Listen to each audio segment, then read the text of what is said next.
ప్రపంచాన్ని ప్రేమతో మార్చాలని వచ్చిన ఒక మహానుభావుడు.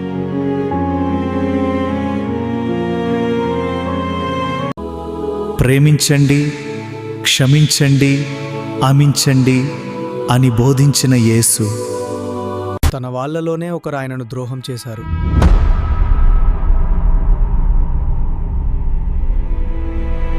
అన్యాయంగా విచారణ చేసి మరణశిక్ష విధించారు. మన పాపాల కోసం ఆయన సిలువ మోశాడు. తండ్రి, వీరిని క్షమించు అని చివరి శ్వాసలో కూడా ప్రేమ చూపించాడు.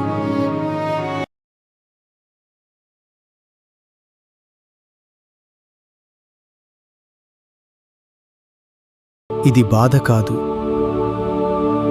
ఇది ప్రేమకు ప్రతీక. ఇదే గుడ్ ఫ్రైడే.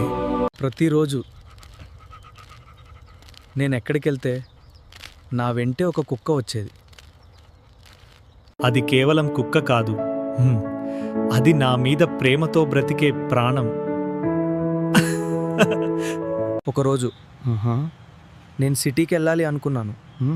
అది నా వెంటే రాకూడదని అనుకున్నాను. దాన్ని తప్పించుకుని నేను ఆటోలో వెళ్ళిపోయాను. అది అర్థం కాకదా వెతుక్కుంటూ తిరిగింది. కానీ అది ఆగలేదు. నా కోసం వెనకాలే పరిగెత్తింది. నేను మాత్రం ఒక్కసారి కూడా వెనక్కి చూడలేదు. ట్రైన్ ఎక్కి వెళ్ళిపోయాను. ఒక అనాథని. అది మాత్రం అక్కడే నిలబడి రోజులు గడిచినా నన్నే ఎదురుచూసింది. చివరికి నా కోసం ఎదురుచూస్తూ అక్కడే ప్రాణం వదిలింది. ప్రతి విజయానికి ఒక చిన్న ప్రారంభం ఉంటుంది. ఇక్కడ ఒక టీ దుకాణంతో తన ప్రయాణం మొదలుపెట్టాడు. ఎవరో కూరగాయలు అమ్ముతూ కుటుంబాన్ని నిలబెడతారు. కష్టం చేస్తే జీవితం ముందుకు సాగుతుంది. చిన్న అడుగు పెద్ద మార్గం అవుతుంది. ఇప్పుడు ఒక చిన్న షాప్తో తన కలల్ని నిర్మిస్తున్నాడు. రోజు రోజుకి కష్టం పెరిగినా ఆశ మాత్రం తగ్గదు. శ్రమే విజయానికి దారి చూపిస్తుంది. చిన్న వ్యాపారం పెద్ద విజయానికి మొదటి అడుగు. నమ్మకముంటే ఏ పని చిన్నది కాదు. ఇలాంటి మంచి వీడియోలు మిస్ కాకుండా ఉండాలంటే మా ఛానల్ అశోక్ జేఎంసీని ఇప్పుడే సబ్స్క్రైబ్ చేసుకోండి. మీ సపోర్ట్ మాకు చాలా ముఖ్యం. ఈరోజు నేను ఒక గొప్ప ప్లాన్ వేసుకున్నా. ఫ్రీగా టీ తాగాలి. అంకా డబ్బు లేకపోయినా స్టైల్ ఉంటే చాలు అనుకుంటున్నా. అన్నా ఒక టీ. కానీ కథ ఉంది, వినాలి.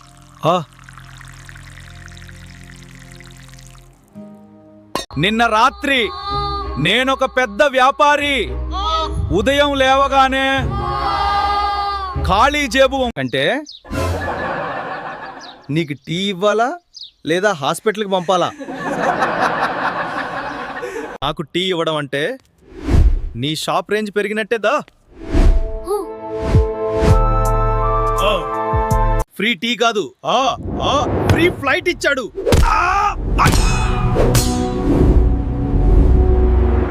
చందమామ కనిపించగానే పవిత్రమైన రమజాన్ ప్రారంభం.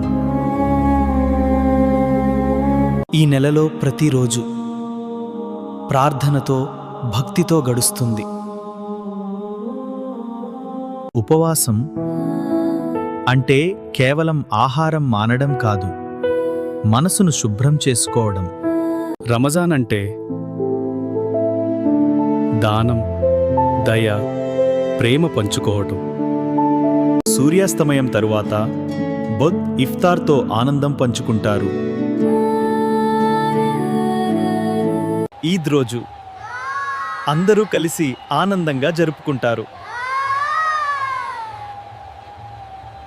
ఈ రమజాన్ మీ జీవితాల్లో శాంతి, సంతోషం తీసుకురావాలి. Assalamu alaikum. If you enjoyed this video, please consider subscribing to our channel for more content like this. Thank you. ఈ రాత్రి చాలా కష్టం. రేపటి గురించి ఆలోచిస్తున్నాను.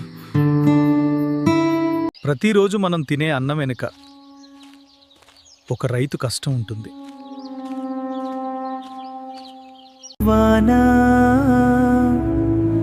ఆశ చిగురించింది. సూర్యుడు ఉదయించక ముందే పొలంలో అడుగు పెడతాడు రైతు. ఈ ఏడాది పంట చాలా బాగుంది. ఇంత కష్టానికి ఇంత మంచి ఫలం దక్కింది. ఈ రోజుల్లో మంచి భోజనం దొరికినందు నాకే ఎంతో ఆనందంగా ఉంది. అవును, భోజనం బాగుంది. ఇప్పుడు నా కృషికి ఫలితం దక్కింది. నా భూమి బంగారం పండింది. నా కల నెరవేరింది. ఈ రోజు నుండి రైతుని గౌరవిద్దాం. మరిన్ని ఇలాంటి వీడియోల కోసం సబ్స్క్రైబ్ చేయండి. అందరికీ నమస్కారం. ఈరోజు శోభకృత్ నామ సంవత్సర ఉగాది. తెలుగు వారందరికీ ఉగాది శుభాకాంక్షలు. చూడండి, నా ఎద్దులు నా కుటుంబ సభ్యులతో సమాతం. ఈ ఏడాదంతా పాడి పంటలు బాగుండాలని కోరుకుంటూ వీటికి నమస్కారం చేసుకుంటున్నాను. మా తాతల కాలం నుండి ఉగాది నాడు ఇలా చేయడం ఆనవాయితీ. ఎంత ఎండున్నా ఎంత కష్టమైనా మట్టిలో పని చేయడంలో ఉండే తృప్తి వేరు. ఈరోజు గుంటూరు వెళ్తాను, అక్కడ కూడా కొన్ని పనులు ఉన్నాయి. కానీ రోజుని ఇలా దైవ కార్యంలా ప్రారంభించడం చాలా సంతోషంగా ఉంది. మన రైతులు బాగుంటేనే దేశం బాగుంటుంది. నా ఛానల్ సబ్స్క్రైబ్ చేయండి. అశోక్ జేఎంసీ. ధన్యవాదాలు. ఈరోజు సూర్యుడు పొలం మీద ఉదయిస్తాడు. నేను బయటకు వచ్చి ఈ కొత్త రోజును స్వాగతిస్తాను. పొలంలో నడుస్తూ 2 మోపులు మోసుకుంటూ చెమట అలసట చూపించండి. ఈ మోపులు బహు బరువుగా ఉన్నాయి, కానీ నేను ఆపలేను. ఊపిరి తీసుకుని ముందుకు సాగుతాను. ఇంటికి చేరాను. నా ఎద్దులు నన్ను ఎదురు చూస్తూ ఉన్నాయి. నమస్కారం. ఈరోజు ఎద్దులకి మేత వేద్దాం. ఈ మేత ఎద్దులకి చాలా మంచిది. తీసుకోండి నా కొడక. ప్రతి ఉదయం ఇలా మొదలవుతుంది. పొద్దున్నే లేచి పొలానికి వెళ్ళి ఈ 2 మోపులు మోసుకుని రావడం అంత ఈజీ కాదు. చాలా బరువుగా ఉంటాయి, కానీ ఆగలేమో. Please subscribe my channel. ఇంక ఇలాంటి వీడియోల కోసం మన అశోక్ జేఎంసీ ఛానల్ని వెంటనే సబ్స్క్రైబ్ చేయండి. కింద సబ్స్క్రైబ్ బటన్ ఉంది, దాన్ని నొక్కగానే సబ్స్క్రైబ్ అయిపోతుంది. వెంటనే సబ్స్క్రైబ్ బటన్ నొక్కండి.